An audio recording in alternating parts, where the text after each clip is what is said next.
प्रिय विद्यार्थियों, पिछली कक्षा में हम चर्चा कर रहे थे प्रेमचंद की कहानियों पर, जो आपके पाठ्यक्रम में संकलित है। मानसरोवर भाग 1 में संकलित कहानियां।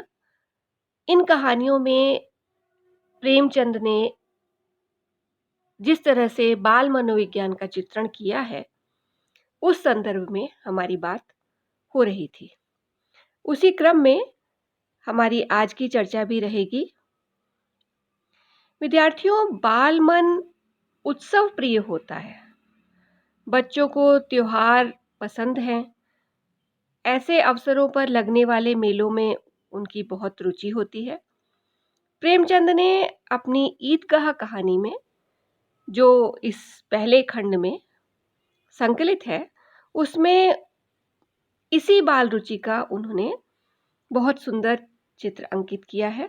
देखिए, नमाज खत्म हो गई, लोग आपस में गले मिल रहे हैं, तब मिठाई और खिलौने की दुकानों पर धावा होता है।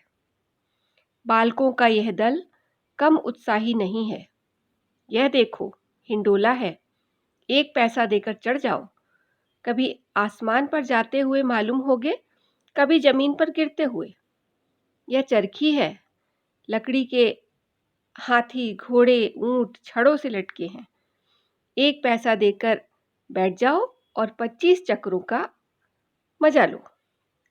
महमूद और मोहसिन, नूरे और सम्मी सभी इन घोड़ों ऊंटों पर बैठते हैं, पर हामिद दूर खड़ा है। सब चरखियों से उतरते हैं। अब खिलौने लेंगे। इधर दुकानों की कतार सजी हुई है। तरह तरह के खिलौने हैं। सिपाही और गुजरिया, राजा और वकील, भिश्ती और धोबिन और साधु। वाह, कितने सुंदर खिलौने हैं। अब बोलना ही चाहते हैं। तो इस तरह से मेले का यह जो सजीव चित्रण है, यह जाहिर करता है कि बाल मन में खेल खिलौनों के प्रति, मेलों के प्रति जो गहरी रुचि होती है, स्वाभाविक रुचि होती है, उसका यह प्रदर्शन करता है। इसी तरह से एक और कहानी है, धिक्कार। इस कहानी में प्रेमचंद गोकुल नाम के पात्र के माध्यम से अपनी बात बाल मनोविज्ञान को प्रदर्शित करते हैं। धिक्कार कहानी में गोकुल परेशान होकर घर से भागकर बंबई चला जाता है। गोकुल अपनी बहन मानी का विवाह इंद्रनाथ से करवा देता है। माता गोकुल को बहुत बुरा भला कहती है। माता मानो आकाश से गिर पड़ी। उन्हें कुछ सुध न रही कि मेरे मुंह से क्या निकल रहा है। कुलांगार, भड़वा, हरामजादा और जाने क्या क्या कहा। यहाँ तक कि गोकुल का धैर्य चरम सीमा का उल्लंघन कर गया। उसका मुंह लाल हो गया, त्योरियां चढ़ गईं। बोला, अम्मा बस करो, अब मुझ में इससे ज्यादा सुनने की सामर्थ्य नहीं है। अगर मैंने कोई अनुचित कर्म किया होता तो आपके जूतियां खाकर भी सिर न उठाता, मगर मैंने कोई अनुचित कर्म नहीं किया। मैंने वही किया जो ऐसी दशा में मेरा कर्तव्य था और जो हर एक भले आदमी को करना चाहिए। तुम मूर्ख हो, तुम्हें नहीं मालूम कि समय की प्रगति क्या है। माता ने आंखें मटकाकर कहा, आहा, कितने सपूत बेटे हो तुम कि सारे घर को संकट से बचा लिया। अब बहन की बारी है। कुछ दिन में मुझे भी ले जाकर किसी के गले में बांध आना, फिर तो तुम्हारी चांदी हो जाएगी। अब गोकुल मर्म वेदना से तिलमिला उठा। व्यथित कंठ से बोला, ईश्वर न करे कि कोई बालक तुम जैसी माता के गर्भ से जन्म ले। तुम्हारा मुंह देखना भी पाप है। यह कहता हुआ वह घर से निकल पड़ा और उन्मत्तों की तरह एक तरफ चला गया। 1 सप्ताह बीत गया पर गोकुल का कुछ पता न चला। तो इसमें कहानी में प्रेमचंद ने माता के दुर्व्यवहार से परेशान होकर बच्चों के घर से भागने की समस्या, इसका जिक्र किया है। बच्चे माता पिता की डांट से कई बार परेशान हो जाते हैं, या माता पिता उन्हें समझ नहीं पाते, उनकी मानसिकता को, उनके स्वभाव को समझ नहीं पाते, और कुछ भी उनके स्वभाव को परखे बिना कुछ भी उल्टा-सीधा बोल देते हैं और बालक उससे मर्माहत हो जाते हैं और परेशान होकर वे घर छोड़ने जैसा काम भी कर बैठते हैं। तो इस समस्या का एक तरह से कहिए कि ये समस्या है, इस समस्या का प्रेमचंद ने अपनी धिक्कार कहानी में इस तरह से चित्रण किया है। इसके अलावा एक और कहानी है प्रेमचंद की, ईदगाह, जिसके बारे में अभी हम उसमें विभिन्न संदर्भों की बात कर चुके हैं। तो इसमें देखिए कि पर्वों के उल्लास में बच्चों के मन में कैसी-कैसी भावनाओं का समुद्र उमड़ता है। ये प्रेमचंद ने इस कहानी में इसका भी चित्रण किया है। बच्चे खुश हो जाते हैं कि पर्व त्योहार आने पर फिर से घर में कुछ अच्छा सा खाना बनेगा, मिठाइयाँ आएँगी, कभी नए कपड़े भी मिलेंगे। तो ये सोचकर वो कितने उत्साहित दिखते हैं, इसका चित्रण, इसकी झलक भी ईदगाह कहानी में दिखाई देती है। प्रेमचंद लिखते हैं, रमज़ान के पूरे 30 रोज़ों के बाद आज ईद आई है। कितना मनोहर, कितना सुहावना प्रभात है। आज का सूर्य देखा, कितना प्यारा, कितना शीतल है, मानो संसार को ईद की बधाई दे रहा है। गांव में कितनी हलचल है। लड़के सबसे ज्यादा प्रसन्न हैं। इन्हें गृहस्थी की चिंताओं से क्या प्रयोजन। सिवैयों के लिए दूध और शक्कर घर में है या नहीं, उनकी बला से ये तो सिवैयां खाएंगे। उनकी अपनी जेबों में तो कुबेर का धन भरा हुआ है। बार बार जेब से अपना खजाना निकाल कर गिनते हैं और फिर खुश होकर रख लेते हैं। अनगिनती पैसों में अनगिनती चीजें लाएंगे, खिलौने, मिठाइयाँ, बिगुल, गेंद और जाने क्या क्या। तो ये एक चित्रण है जिसमें बच्चों के मन का उत्साह प्रदर्शित हुआ है। उन्हें बड़ों की समस्याओं से, बड़ों की कठिनाइयों से, घर की कठिनाइयों से उन्हें कोई मतलब नहीं है, कोई संबंध नहीं है उनका। वे पर्व पर, त्योहार पर क्या क्या करेंगे, क्या क्या मिलेगा, ये सोचकर सीमित संसाधनों में भी खुश हो लेते हैं, प्रसन्न हो लेते हैं।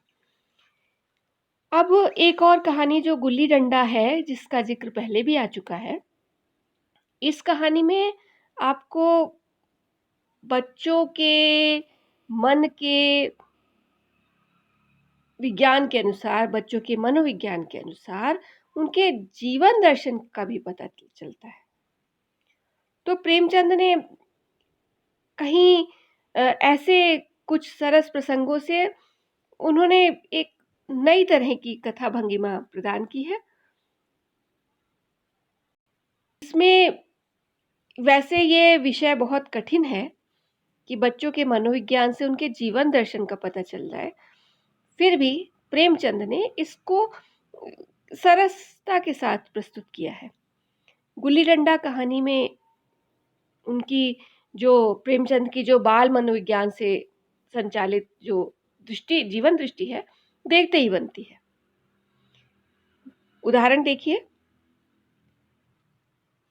अब भी कभी लड़कों को गुल्ली डंडा खेलता देखता हूँ तो जी लोट-पोट हो जाता है कि इनके साथ जाकर खेलने लगूं।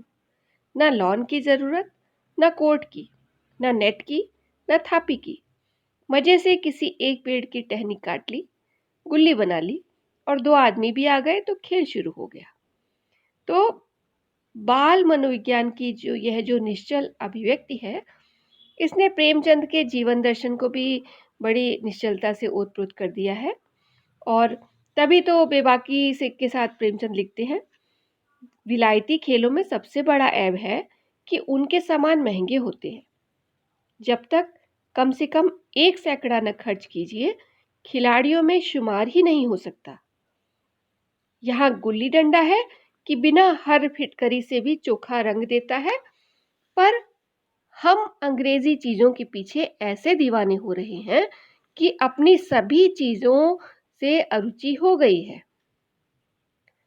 तो यहाँ पर प्रेमचंद ने बता दिया है कि भारतीय खेल जो है वो आम भारतीयों के लिए है और जो अंग्रेजी खेलों का जो शौक है वह धनवान लोगों के लिए है। तो आनंद भारतीय खेल या अंग्रेजी खेल, इनसे नहीं, इनमें आनंद विभाजित नहीं होता है, बल्कि आनंद का संबंध तो उस मानसिकता से है कि किस तरह से जुड़कर हम अपने खुशी को फलता-फूलता देखते हैं, किस तरह से हम अपनी खुशी को बढ़ता हुआ देखते हैं, संबंध इस मानसिकता से है।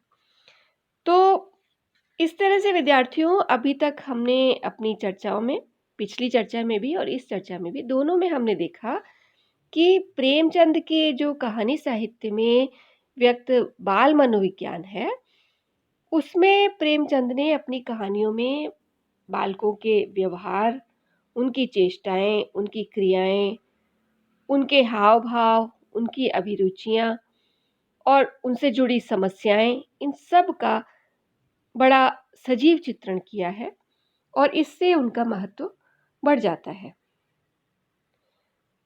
इसमें कहानियों में बाल मनोविज्ञान से संबंधित उनके जीवन दर्शन की, बाल मनोविज्ञान को स्पष्ट करते हुए प्रेमचंद के जीवन दर्शन की भी अभिव्यक्ति हो जाती है और यह एक उल्लेखनीय उपलब्धि मानी जा सकती है। प्रेमचंद ने जगह-जगह पर बाल मनोविज्ञान पर आधारित विचारों का प्रस्तुतिकरण करके अपने जीवन दर्शन को एक बिल्कुल ही नया रूप दे दिया है। इस तरह से हम कह सकते हैं कि प्रेमचंद की कहानियों में बाल मनोविज्ञान की सभी विधाओं का सजीव चित्रण हुआ है और उन्होंने सिद्ध कर दिया है कि वे बच्चों के मनोविज्ञान के भी गहरे पारखी थे।